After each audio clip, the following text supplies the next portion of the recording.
Olá, queridos amigos, que a paz de Jesus esteja nos envolvendo hoje e sempre. Estamos aqui novamente neste canal para conversar sobre o Evangelho de Jesus. E para tanto, vamos fechar os nossos olhos, buscar a presença do Senhor dentro de nós, pedir a assistência da espiritualidade, limpar o nosso pensamento, o nosso coração, para que o que nós ouviremos doravante cale fundo no nosso coração. Que Jesus nos abençoe e nos inspire a sempre trabalhar no bem. O nosso tema de hoje é do capítulo do livro Caminho, Verdade e Vida, psicografado por Chico Xavier, com mensagens de Emmanuel. E a mensagem de hoje é sobre o tempo. O tema é o tempo. Aquele que faz caso do dia, para o Senhor o faz. Está em Paulo, na carta aos Romanos, capítulo 14, versículo 6. E disserta Emmanuel: a maioria dos homens não percebe ainda os valores infinitos do tempo. Existem efetivamente os que abusam da concessão divina, julgam que a riqueza dos benefícios lhes é devida por Deus. Seria justo, entretanto, interrogá-los quanto ao motivo de semelhante presunção.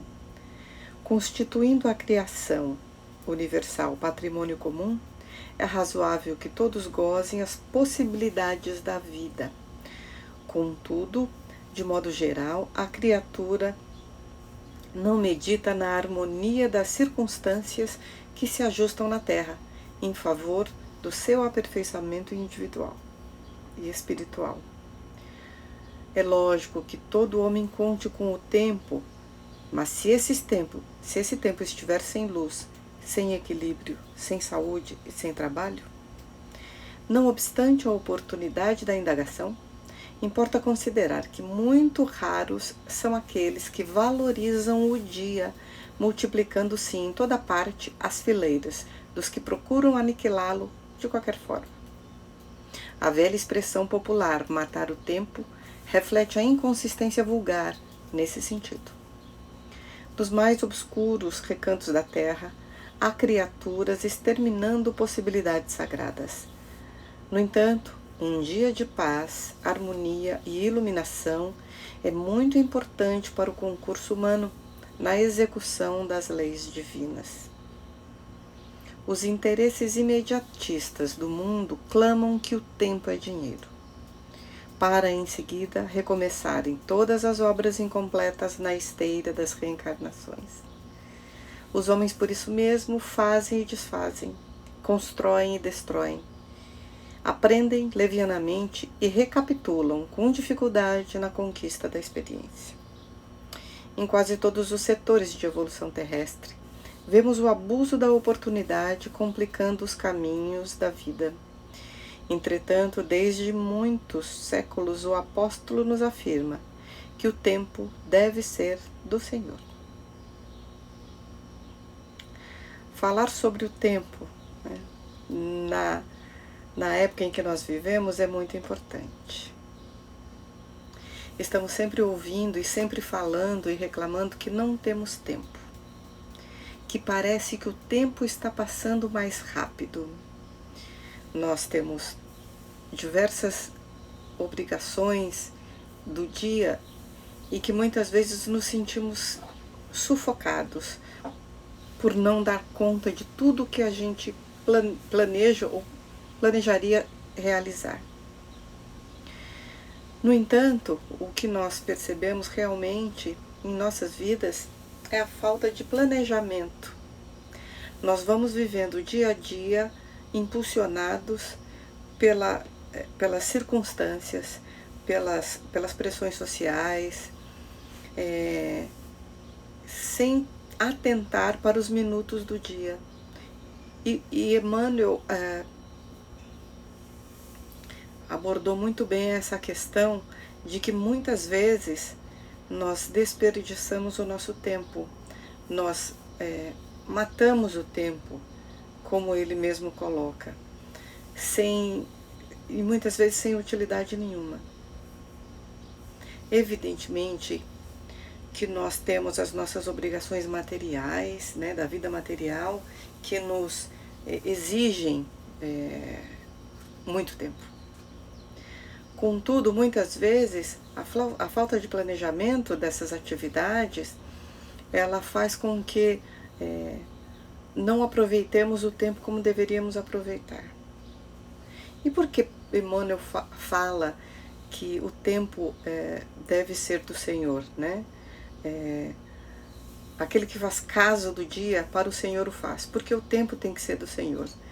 Ora, porque nós somos espíritos vivendo uma experiência material.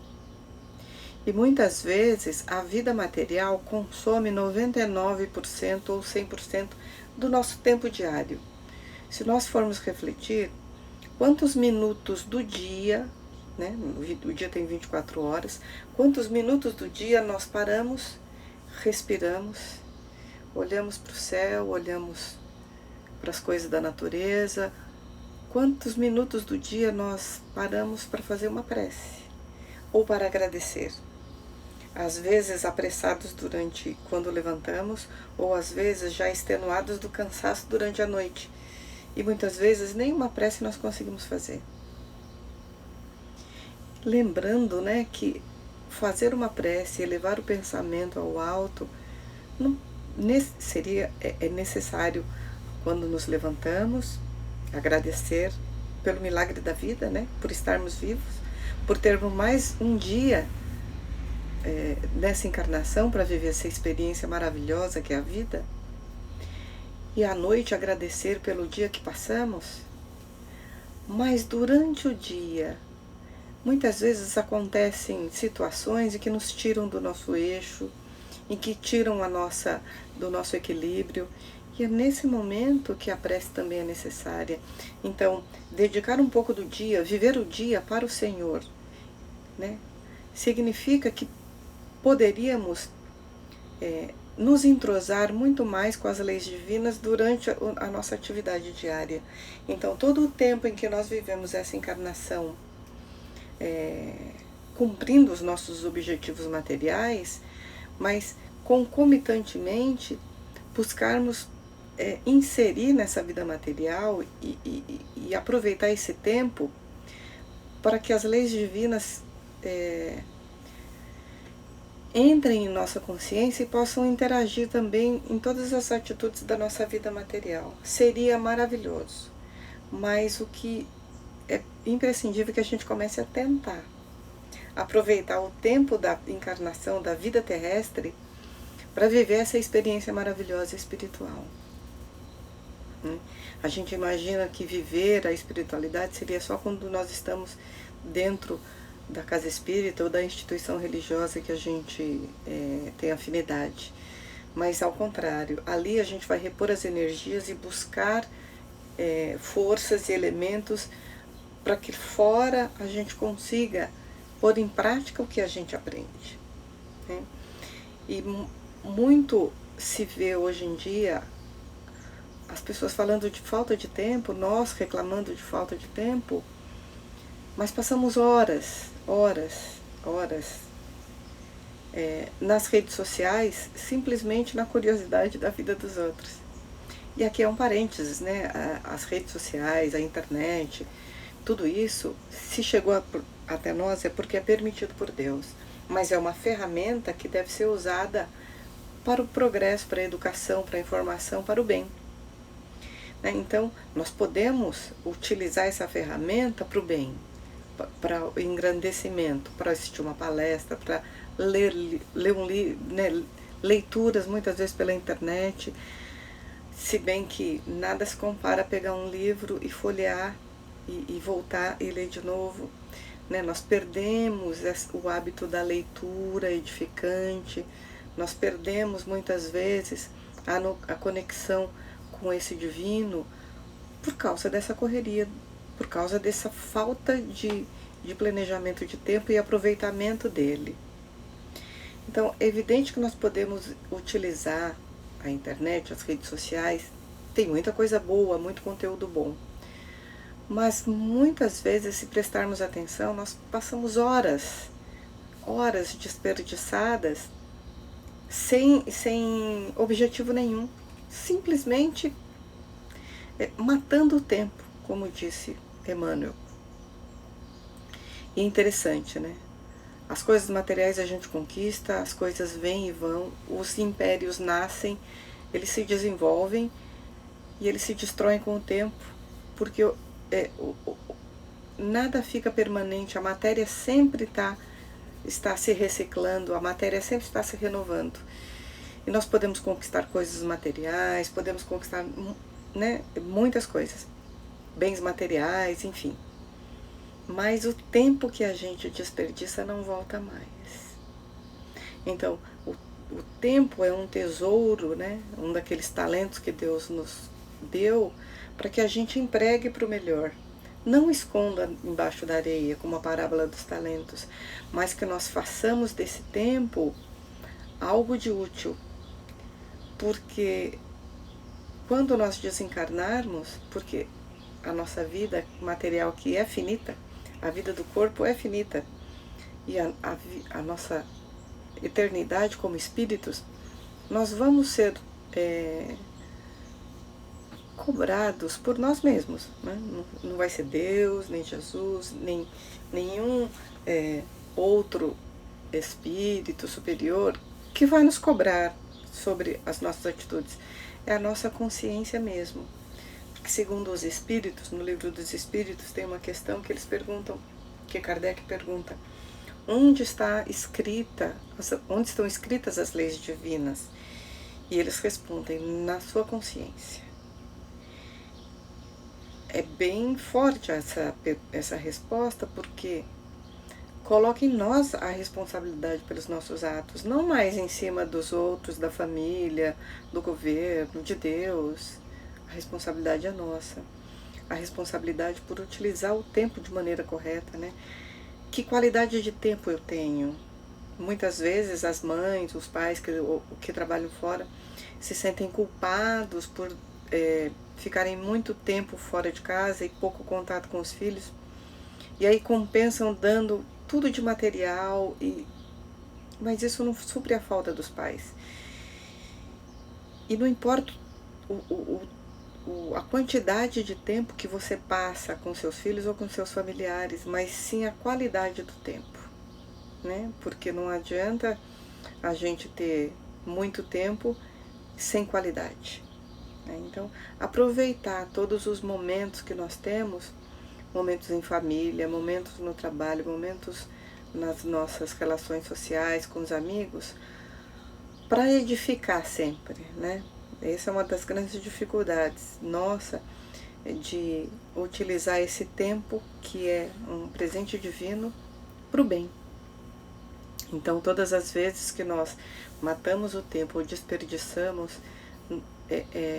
são tesouros desperdiçados, que lá na frente a gente vai sentir falta. Então, organizar o tempo, né? Agora que estamos chegando no final do ano, em que a gente faz aquela lista das obrigações, as listas dos desejos, o planejamento para o ano que vem, a gente sempre foca em coisas materiais, não é? O nosso planejamento é sempre no lado material, que é importante. Mas que tal nós começarmos agora a fazer um planejamento das conquistas espirituais para o ano que vem, né? O que é mais premente o ano que vem eu mudar dentro de mim? Qual a atitude que está me incomodando, que eu preciso realmente mudar? E colocar ali, ao lado da geladeira, as duas listas, né? A lista dos objetivos materiais e os objetivos espirituais. Porque quando se é jovem a gente não pensa muito na questão do tempo, mas quando chega assim na idade madura, a gente vai vendo que o tempo vai ficando curto, né? Que a resistência física vai um pouco diminuindo e a gente começa na maturidade a perceber o que é realmente importante, né? Então muitas vezes estamos ansiosos, preocupados, sofrendo por uma situação ou uma questão, e aí vale uma pergunta, né? Daqui a 5 anos, o que nos preocupa agora vai fazer algum sentido? Se a resposta for não, não vale 5 minutos de aflição, né? Então, se a resposta for sim, aí sim, eu preciso reorganizar a situação. Mas muitas vezes as nossas aflições são por questões ou por situações que muitas vezes não tem assim tanto sentido, não tem assim tanta importância, né? Então, aproveitar o tempo para realmente dar importância àquilo que vai valer a pena, né? O nosso trabalho aqui enquanto espíritos, nessa encarnação, nesse tempo concedido por Deus, é para a evolução espiritual. E ela se faz, não muitas vezes a gente fica esperando grandes missões. Aí eu queria ser qual será a minha missão de vida? Grandes missões como Paulo, como Madre Teresa, como Gandhi, como tantos outros que passaram pela humanidade.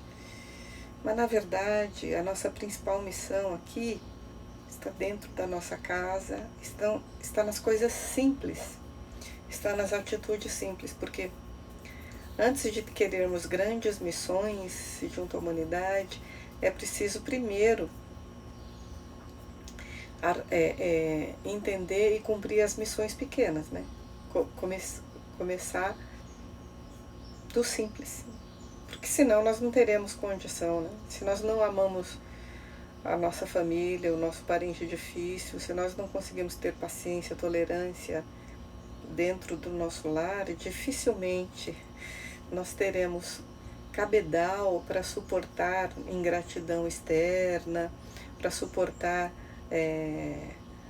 as dificuldades que os grandes missionários da humanidade enfrentaram. É preciso ter cabedal para isso, é preciso ter bagagem. E essa bagagem certamente foi adquirida no dia a dia. Essa bagagem foi adquirida aproveitando o tempo que nos é concedido por Deus para realizarmos pequenas grandes obras, né, no círculo em que nós estamos.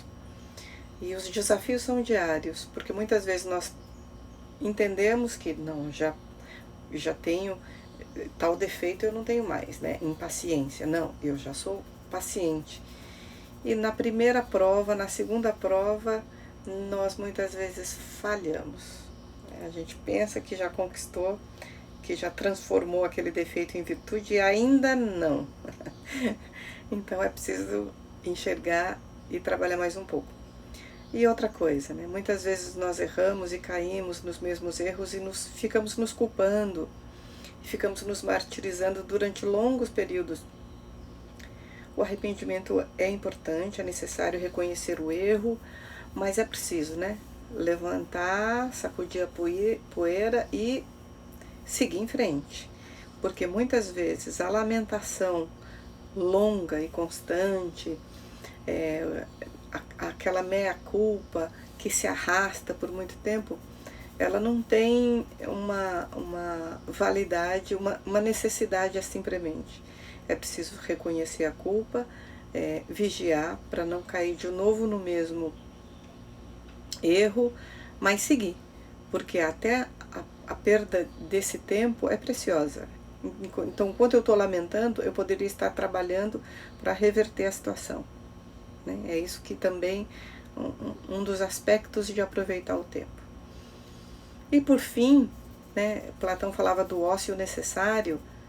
Na verdade, nós precisamos organizar o nosso tempo para termos tempo para tudo. Para o trabalho, para a família, para o lazer, para o exercício da sociedade, para o exercício da caridade, para o refazimento das nossas energias na instituição religiosa, para o trabalho voluntário em favor do próximo e também para o descanso, né? Então o descanso também é necessário. Ter momentos de descanso, momentos de refazimento, de lazer, fazer algo que você gosta, né? ler um livro, ouvir uma música, assistir um filme, organizar anotações, enfim, o que te dá prazer também no lazer, né? Assistir um show, passear no parque, enfim. É necessário também que todas as horas do tempo sejam usufruídas de maneira que todos os setores da nossa vida sejam atendidos, né? Então, o trabalho é importante, mas na hora estipulada para o trabalho, depois tem a hora da família, a hora do lazer, a hora do estudo, a hora do refazimento espiritual. Assim nós completaremos o nosso dia de maneira produtiva, entendendo que o dia, né, nosso dia é do Senhor, ou seja, a todo tempo nós estamos conectadas com o Senhor e Ele conosco. Então vamos afinar essa sintonia para que o nosso tempo realmente seja aproveitado como deve ser feito. Que Jesus nos abençoe e nos inspire, que a nossa semana e o nosso tempo seja um tempo do Senhor.